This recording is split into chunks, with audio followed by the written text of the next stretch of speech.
Bueno, no hay que olvidar que Pedro Castillo no es un militante de Perú Libre en términos formales, es un invitado. Y creo que él no tiene sino el propósito de tener un partido propio para mantener una línea divisoria y de independencia respecto a Perú Libre y aumentar su cuota de poder en la toma de decisiones en el gobierno. Y aunque parezca contradictorio, se entiende que el jefe de Estado es Pedro Castillo y él debería tomar la conducción de la política de gobierno con el apoyo del primer ministro y su gabinete, pero sin embargo, la agenda política la viene también impulsando y los integrantes del grupo parlamentario que cumplen instrucciones de Congreso.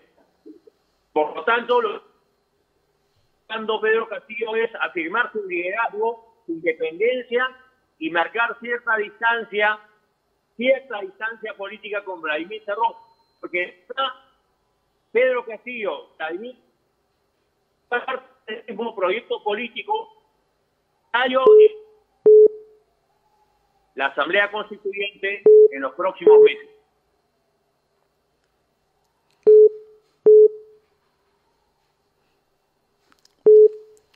Bueno, vamos a seguir escuchando al doctor. Hay un poco de interferencia en la comunicación telefónica que estamos... escucha, Sí, doctor, le estamos escuchando. Sí, decía que lo importante es ver la perspectiva de que Pedro Castillo quiere afirmar liderazgo al interior del gobierno, quiere marcar distancia con Perú Libre, pero también esto es parte de una estrategia política para poder distraer a la oposición, a los sectores o grupos parlamentarios que en el Congreso están en la vereda de al frente y que a veces caen en el discurso, en la oposición, en la opinión sobre la anécdota y no sobre el fondo. Creo que el fondo del tema en el país, que hay una voluntad política de imponer la Asamblea Constituyente, aprobar una nueva Constitución y establecer un modelo económico que siga los lineamientos del marxismo-leninismo y donde hay dudas si es que va a primar el modelo Castro-chavista de Cuba y Venezuela o el modelo boliviano liderado por Evo Morales, que dicho sea de paso, el expresidente de Bolivia, Evo Morales, de manera frecuente visita el Perú, pero no como turista, no como amigo del gobierno, sino como un militante político que viene a influenciar en el gobierno y en las bases de Perú Libre para impulsar un proyecto de Asamblea Constituyente, como si la Asamblea Constituyente y contar con una nueva Constitución sería el cambio de la transformación revolucionaria que el Perú necesita para emprender el crecimiento, reducir la pobreza, alentar la inversión y mejorar las condiciones de vida del país. Ahora, otro de los... El país debe saber que una Constitución no significa sino una expresión de un acuerdo político donde no puede haber la imposición de solamente un grupo minoritario, porque Perú Libre tiene sola una cuota de 37 congresistas en un total de 130 miembros que integran el Congreso Nacional. No es la mayoría, es una minoría dentro de otras, al lado de otras minorías, y no se puede imponer un modelo político, un proyecto político pasando por encima de las mayorías que las integran o la integran grupos como Acción Popular, Podemos, Alianza para el Progreso y otras fuerzas políticas como Renovación Popular, el Fujimorismo o el propio Avanza País. Pedro Castillo no ganó en primera vuelta. Pedro Castillo en primera vuelta obtuvo menos del 20% de la votación nacional. Pedro Castillo ganó solo por más de 40.000 votos, apenas 0.2% del voto nacional. Y ahora en el Congreso de la República ya se ha organizado una comisión investigadora que puede examinar la validez de los resultados electorales, y no olvidemos que en el Poder Judicial ya se admitió una acción de amparo respecto al proceso electoral en primera y segunda vuelta que se llevó a cabo en el Perú en los últimos meses. Doctor, ahora otro de los temas, ¿qué cree que estaría pasando entre el presidente de la República, Pedro Castillo, y el premier Guido Bellido? Porque entre ellos se dice y se contradicen. ¿Qué es lo que está ocurriendo ahí, doctor? ¿Cuál es su punto de vista?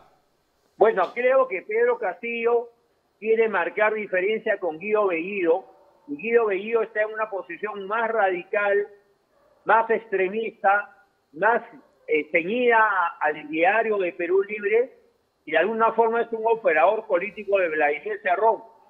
Pero en el fondo, quiero ser muy claro, sea el moderado Pedro Castillo, entre comillas moderado, porque sus vínculos como el CONARE, CUTE, con el Movadef, brazo político de Sendero Luminoso, no han podido ser desvirtuados, ¿no? Pedro Castillo apoya a Iber Maraví, que es el hombre de confianza de Pedro Castillo, le ha expresado todo su apoyo a un evento con organizaciones sindicales el último sábado, mientras que Vladimir Cerrón apoya incondicionalmente a Bellido.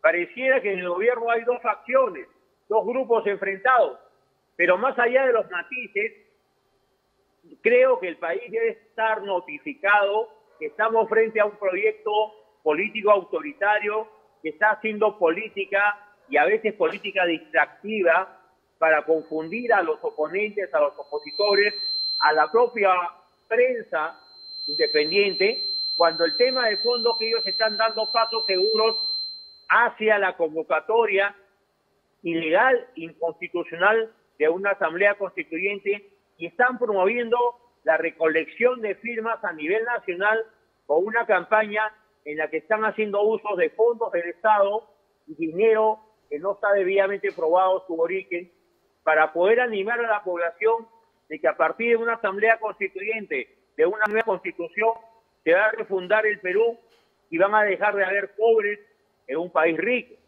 Cuando todos sabemos que la madurez política exige que el Perú atraiga la inversión nacional y extranjera, se aliente la inversión privada en la microempresa, en la pequeña empresa, en el mediano negocio, en la empresa nacional, en vez de estar haciendo declaraciones tremendistas, exigiendo renegociar contratos, pero no de manera amigable, no de manera cortés, razonable, porque hay que decir que los contratos con Camisea ya fueron renegociados y pueden volverse a renegociar, pero el tema de fondo que el gas en el Perú es caro, es oneroso, porque no se ha masificado el uso del gas doméstico, no se ha masificado el uso del gas de Camisea. La demanda interna, el consumo interno del gas de Camisea es muy pobre, es muy reducida, es insuficiente. Y como hay un excedente de producción, este excedente tiene que exportarse a mercados internacionales, que ya no solamente es México, es Europa y Japón. Por lo tanto, hay que decir la verdad al país, renegociando un contrato con la empresa que explota y comercializa el gas de Camisea, no se va a abaratar el costo del balón de gas.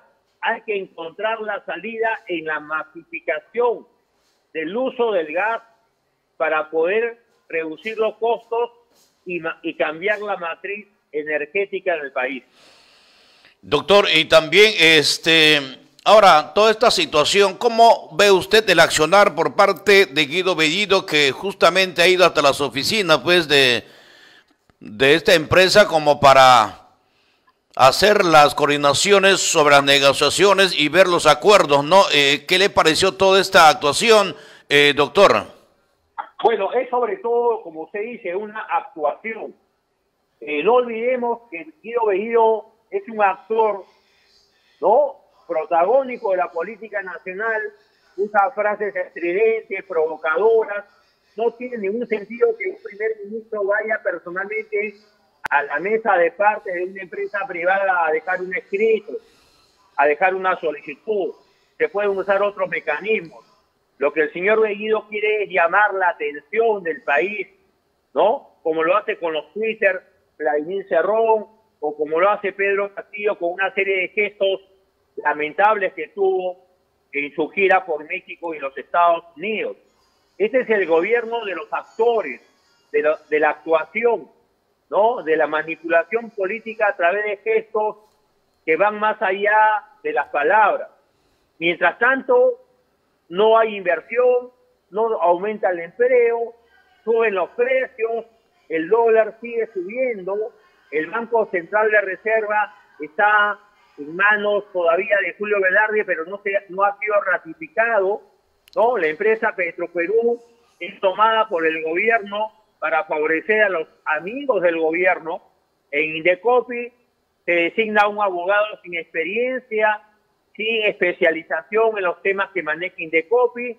Por lo tanto, el gobierno está siendo copado por Perú Libre, por los marxistas-leninistas, con un claro propósito político: imponer una constitución al país.